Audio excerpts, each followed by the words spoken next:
We'll chat about today. So, stories of the day. It's Friday, and believe me, it's not going to be a quiet one. All right, Eskom CEO Phakamani Hadebe, he's expected to give an update on the state of the systems at the company and also to shed light on the coal saga at the power utility. We know that they are in breach of the law at this stage because they're running dangerously low, some of these stations below 10 days of coal stockpiles. Yeah. So we're looking forward to hear what he has to say. Okay.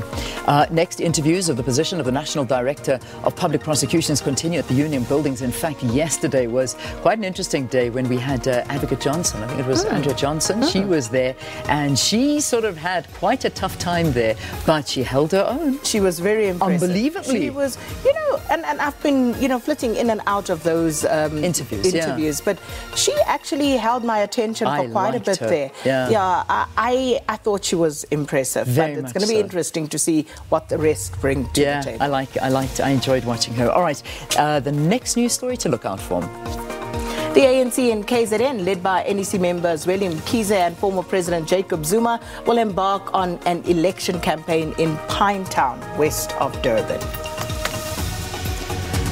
Okay, so let's now move on to Twitter and take a look at the trending topics that were out and about last night and today. Well, of course, that land expropriation, and that's all on the back of that adoption that has now happened. So now it's just formality. I beg your pardon, the resolution. It's now for the adoption to take place.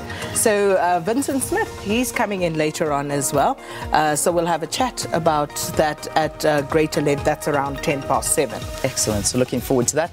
Malusi Gigaba, now he's had quite a week this week, and yesterday we finally saw him hand in his resignation as a member of Parliament as well.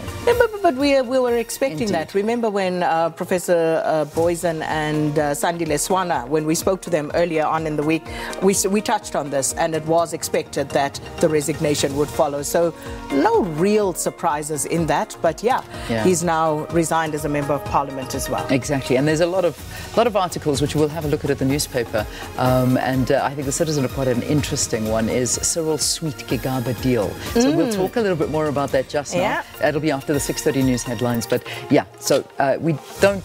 Quite a bit of talk about him still. A fat lady has not yet sung for Gigaba. Don't say goodbye to Malusi Gigaba. He's young, and there's still space. Some life in his political career. Absolutely. And then Feathers 10. So I must say I wasn't really following but apparently it was the Feather Awards last night.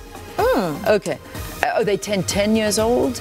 They took place at the Joburg City Hall. And these are a couple of the winners that were at the Feather Awards, the Role Model of the Year, and what else was there? Drama Queen, oh gosh, okay. Drama Queen of the Year, AKA, and Matlapa. Oh, that's funny. I love it, okay. All right, so those were some of the things taking place. I think they're just good fun awards, and everyone dresses up and shows up. That was a real teaser, wasn't it? Because I mean, it would have been nice to see more of those winners. What are the winners coming out exactly? We're learning as they're coming up on screen. I'm not too sure. Okay, so there you go. That's the trending topics for today. Indeed, it is. All right, time to check in with Rob Byrne before you head out. So, Rob.